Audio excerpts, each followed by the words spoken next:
But I wanted to ask you about this. I had seen a snippet of another interview you did. If you could talk about some of the potential and the future business opportunities in Ghana. I think you was mentioning something about hemp, and maybe if it's anything else that people can look forward to.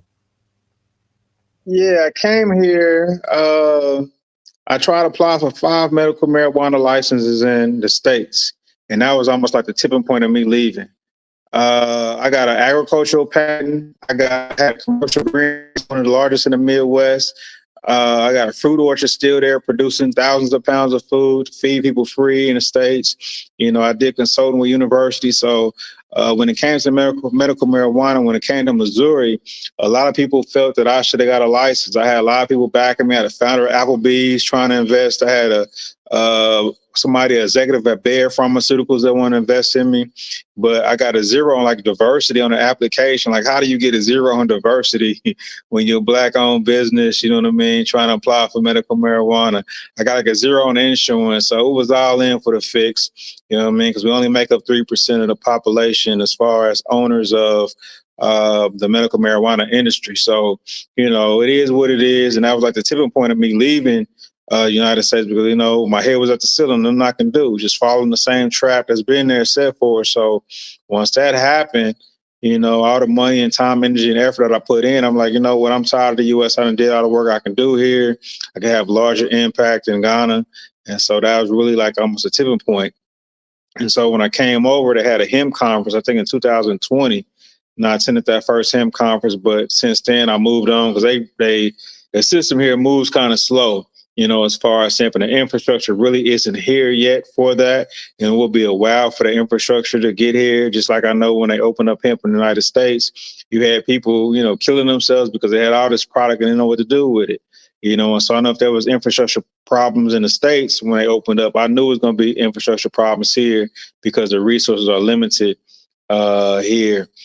So I moved on from the hemp and got into the real estate. So you have a lot of opportunities within real estate if you have a market for it. You have opportunities in the people. One thing about Africa, the average age of Africa is like 20. United States, the average age is like 40. And so you have a youngest continent in the world where you have 750 million youth under the age of 25. And so if you're able to employ and educate science, technology, engineering, agriculture, and math, you know what I mean? You can really do some numbers with a lot of different things because they're hungry to learn. They just lack opportunity. Majority of the schools out here probably don't have power to the schools. They don't have laptops. I went to a school and donated like 10,000 books. They were still writing, they was drawing a computer on a chalkboard.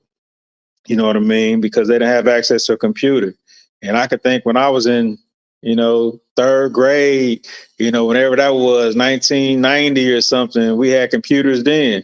You know what I mean? And think that still in 2024, they still drawing computers on the chalkboard here. So there's a lot of opportunities when you look at youth. You know what I mean? You have agriculture.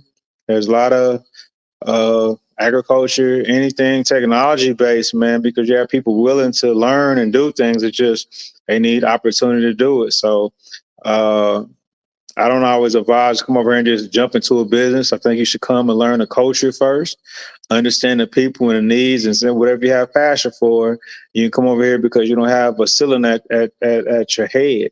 You know what I mean? The possibilities here are endless. You know what I mean? Unlike the U.S. where, they cap it off in X, Y, and Z, you don't have those same issues and you don't have as much regulation as you do here as you do in the States. Wow, man, I take my hat off to you, man. You doing your thing, definitely making an impact and giving back, working with the youth. A lot of people take that stuff for granted, man. But what the thing that I do love about Africa, like you say, they have the highest youth population. I still see kids playing outside, playing soccer, rolling tires, jumping and running. They not all on their cell phones. None of them. They ain't on iPads. Right. You know what I'm saying? They still growing, naturally. It's not so mechanical. When you go back home, all my nieces and nephews, they got phones. They in the elementary, you know what I'm saying? So it's like, Right. God, I'm like, give me the phones. Y'all got to go outside or do something. get some exercise. We used to love being out there.